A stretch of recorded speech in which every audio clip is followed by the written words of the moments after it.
Here we will see some illustration regarding chapter 4. Here first of all we must know few laws that are governing in this chapter. So as per as information, suppose we see that example number 1, that is on page number 136. We are provided the information as it is, that it is written that a straight wire of mass 200 gram. So here this is shown a straight wire and having a mass of 200 gram. So we can say that this rod has mass is equals to 200 gram. That can be written as 2 into 10 raised to 200 into 10 raised to minus 3 kilogram. So that is about 0.2 kg. So that is the mass m given. Now we are given that the length also. So length of the rod is given 1.5 meter. So they have given length also, that L is equals to 1.5 meter, and the value of current is also given. The value of current is given as I is equals to,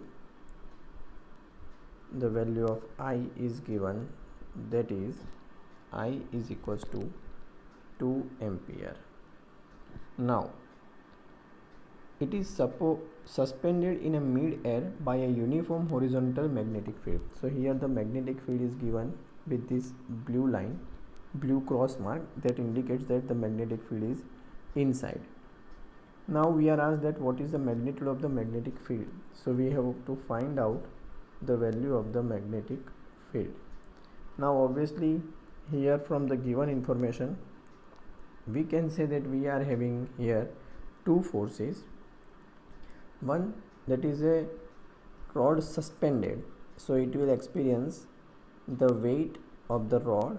So here we can say that W of the rod is equals to, in this current carrying wire, when it is kept in a magnetic field, it will experience some magnetic force. So that magnetic force is equals to ILB. Actually the equation is IL cross B, but here length and magnetic field are perpendicular, and so we have sin theta is equals to 90. That means the angle in between them is 90. So sin 90 is 1, and therefore it is written as a ILB. Now we have the information of W, that is equals to mg, and this can be compared with ILB. Now obviously we can make B as a subject. So when we make B as a subject, we get the value mg over IL. Now we are given all the information, all the values, so we can put them here. For the value of B we can put and get the value that B is equals to, in place of M we can write 0.2 kilogram, in place of G we will write 9.8. I is also given, that is 2 ampere, and length of the rod is given, that is 1.5 meter. So when we put all these values, we get the information is, that is 0.65 Tesla.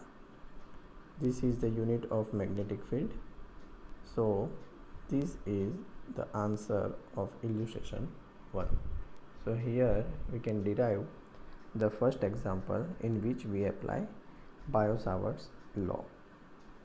Now example number 2. Now what is given that in example number 2, that is also very clear.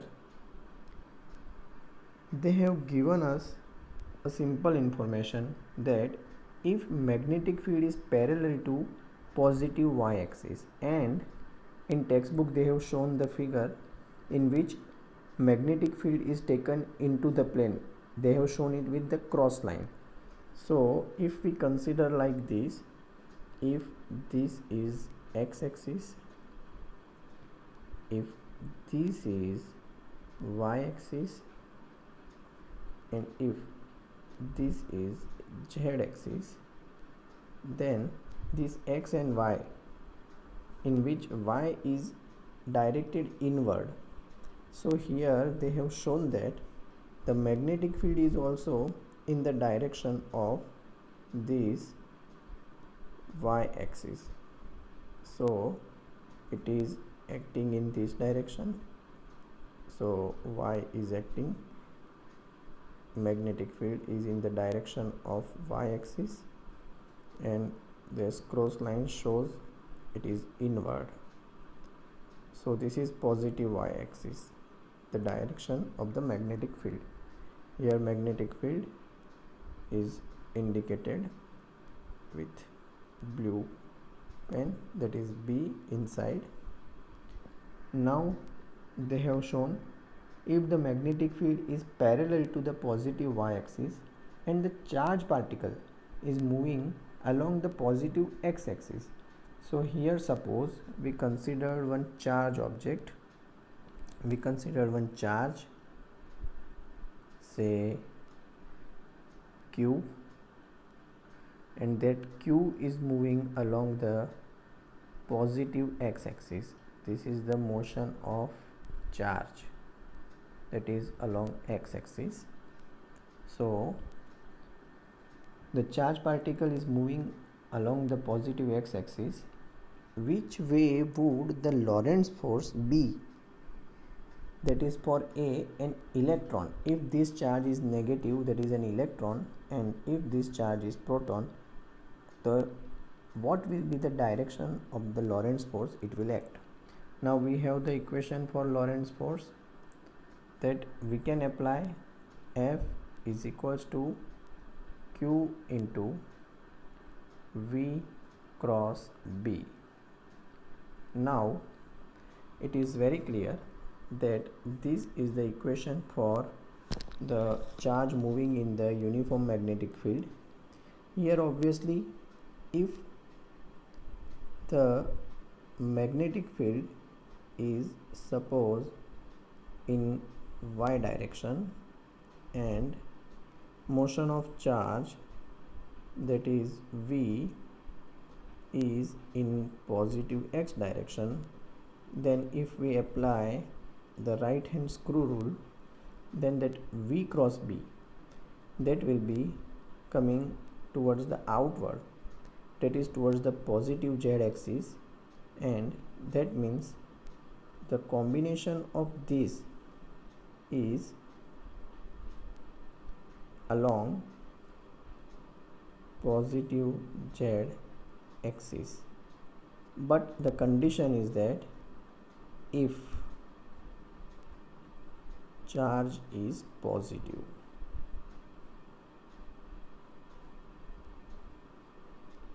and similarly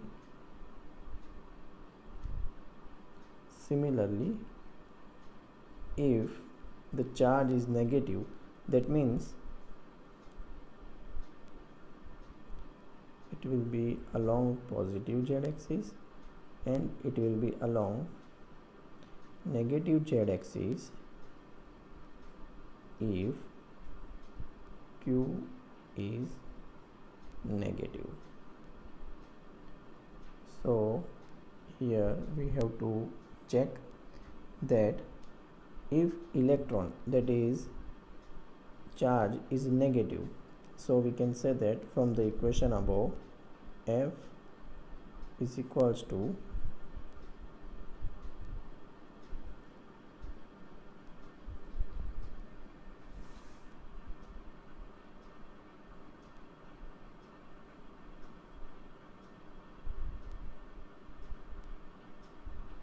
F is equals to Q into V cross B it is already been decided. That means for electron, if Q is minus E, then F is equals to minus E VB, that will be act in a Z axis, that is a K cap. So here we apply, that is K cap, and here negative sign is that means E V B minus K cap, that means this is negative Z axis. And if charge is positive,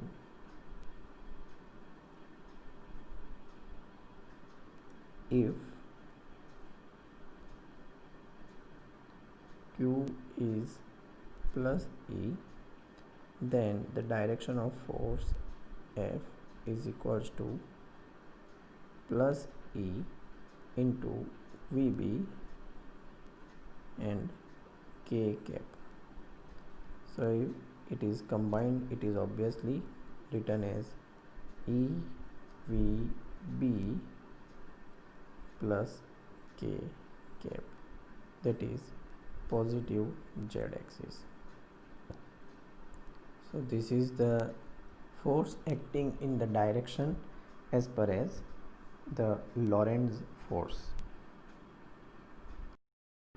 That is example number 3.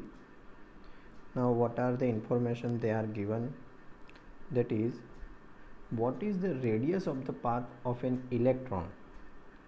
So we have to find out the radius of the path of an electron which may be entering into the uniform magnetic field.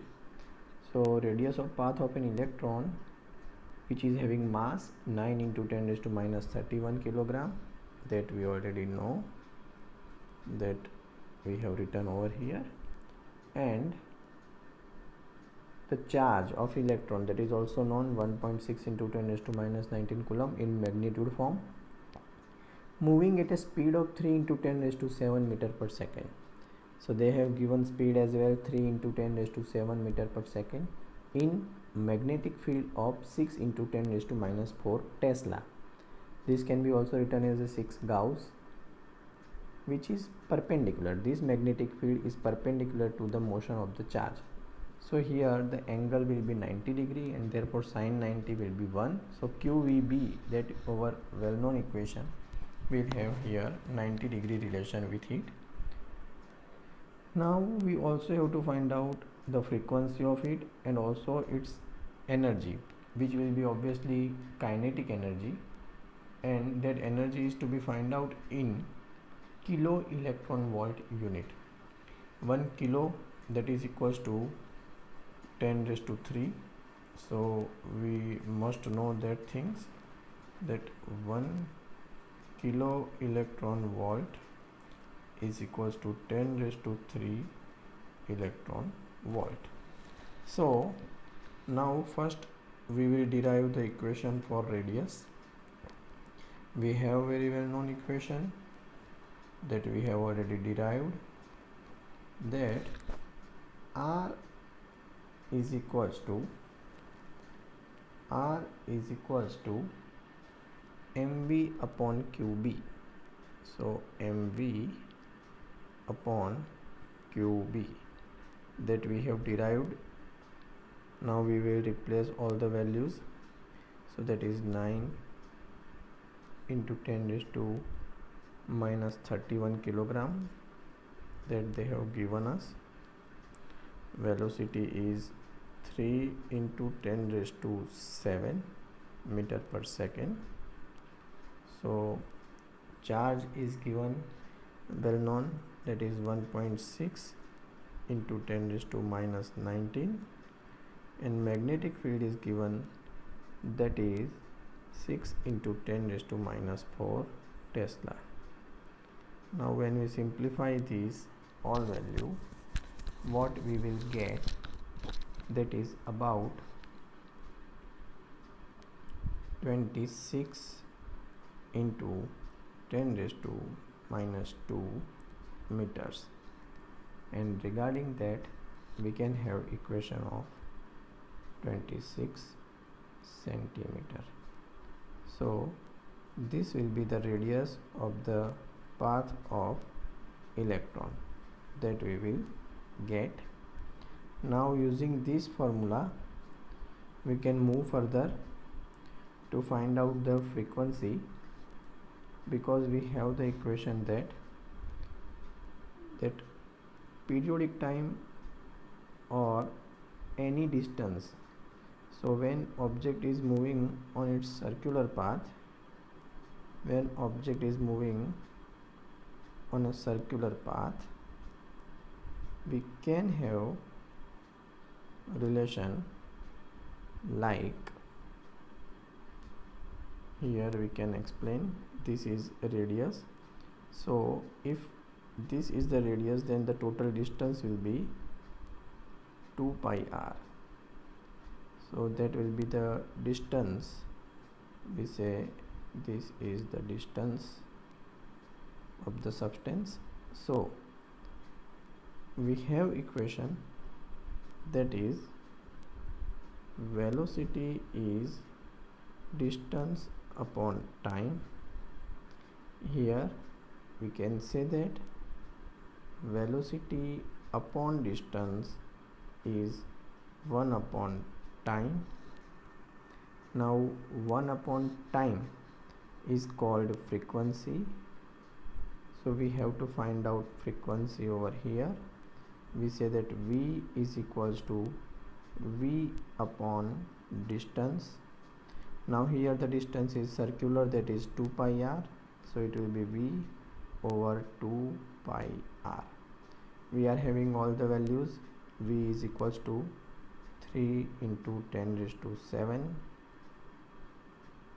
2 pi, that is 2 into 3.14, and radius r is obtained, that is 26 into 10 raised to minus 2 meter. So when we simplify all these terms, we will have the frequency, that is tentatively that 2 into 10 raised to 6 hertz. So this can be written as 2 megahertz frequency. This is 2 megahertz frequency. So this is the frequency part that we have obtained over here. And now the important part, that is energy. Now obviously we know that here the energy will be kinetic energy. So E is equals to 1/2 m/e v square. We can put the value 1/2 mass of electron given 9 into 10 raised to minus 31 kilogram. V is given 3 into 10 raised to 7, that means 3 square 9, and 10 raised to 7, that will be 10 raised to 14. Now if we simplify this term, what we have about 40.5 into 10 raised to minus 17 joule energy. Now first of all we will convert it into that electron volt. To convert it into electron volt, what we can write one more thing, that we can convert it into first in an even form. So it will be 4.05 into 10 raised to minus 16 joule. Now when this is divided by 1.6 into 10 raised to minus 19. That means to convert it into EV, what we will do, we will divide it 4.05 divided by 1.6. Here 10 raised to minus 16 is there, and here it will be 10 raised to minus 19. So when this is simplified, we get about 2.5 into 10 raised to 3 electron volt, because it will be converted into EV. Now 10 raised to 3 is called kilo, so we can say that this is about 2.5 kilo electron volt. So the energy will be about 2.5 kilo electron volt. Now we will see example number 5, and in this example number 5 what we are given, that we are given that an element small delta L, that is equals to delta x I cap, is placed at the origin of, and it carries a large current I is equals to 10 ampere, which is shown in the figure here with a red color. Red color part is a small current carrying element which is having 10 ampere current in it, and its length is 1 centimeter, that is given in this figure. Now we are asked that what is the magnetic field on the y-axis at a distance of 0.5 meter, that is at a distance r. We are also given that the magnetic field at this point will have which direction. We can apply the right hand thumb rule, and we say that if the direction of right hand thumb is placed in the direction of the wire or direction of the current, then we can say that the magnetic field will be in the direction where the right hand's fingers are curled around it. So here we can say that if thumb is in this direction, then fingers will curl in this way. That means for these points the magnetic field is coming out, and for this point the magnetic field will coming inside. So obviously here we are asked this point which is lying above the wire, and therefore the magnetic field is coming out, and therefore it is indicated with the dot. So if it is coming out, it is indicated by dot. If it is going in, it is indicated by symbol sign cross. So here if the same question is asked in lower part, that is here it is for the y positive, if the same question is asked for the y negative, the magnetic field would be shown by the cross, and it is going inside the plane.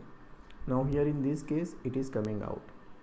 Now what is the basic question? They have asked us to find out the magnetic field at this point. Now we have well known Biot-Savart's law that I have written over here, that dB is equals to mu 0 upon 4 pi I dl cross r over r cube. Here everything is taken in the magnitude form. Now we know that here in this our case that dl, that is actually very small current carrying segment, that is dx, and it is having the direction of that I, that means it is on x-axis, and r, that is obviously r, but it is in y-axis, that is in a j cap. So if we consider it as a vector, we can say that dl cross r will have the direction I cross j, that is in a k direction. So here we can say that I cross J will be in the K direction. So this will be in the K direction, but this K direction that we will derive over here. So here we can say that delta x I cap cross r j cap, that is delta x into r I cross j, we can put it as delta x into r and k cap. So this will be the direction of this part. Now what we need, we have to find out the simplified format of this above equation, that we will give it name as equation 1. Now we will simplify it. So what we will get over here is that dB in a magnitude term only, we can say this is mu 0 over 4 pi. This term, that is I, in place of delta R and dl, what we can write over here, that is simple term that we can simply apply over, that is I, then dl, in place of this dl, sorry, I have to put delta x into r over r cube.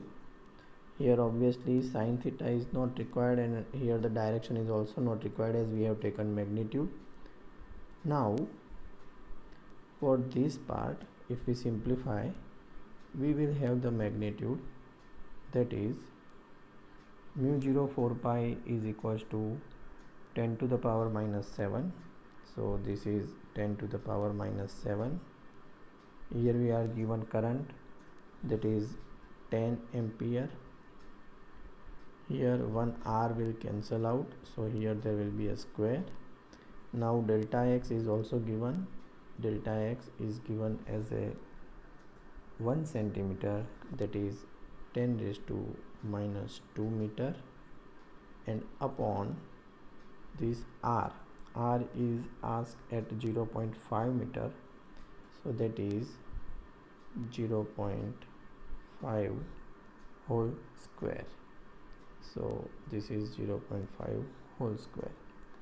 If we simplify this term, we will get the value of magnetic field as 4 into 10 raised to minus 8 Tesla. Now everything is in the form of magnitude, so we will get the magnitude of magnetic field as 4 into 10 raised to minus 8 Tesla, and we have shown that the direction of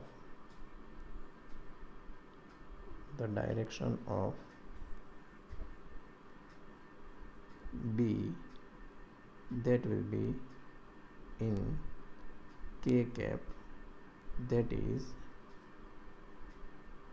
in Z direction.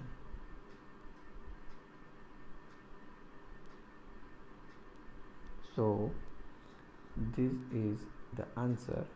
Here we can simply apply this equation, but here we have to remember that the field is small in magnitude. Here the magnetic field is not too much bigger because it is having 10 raised to minus 8 Tesla. So this is the question that we have solved.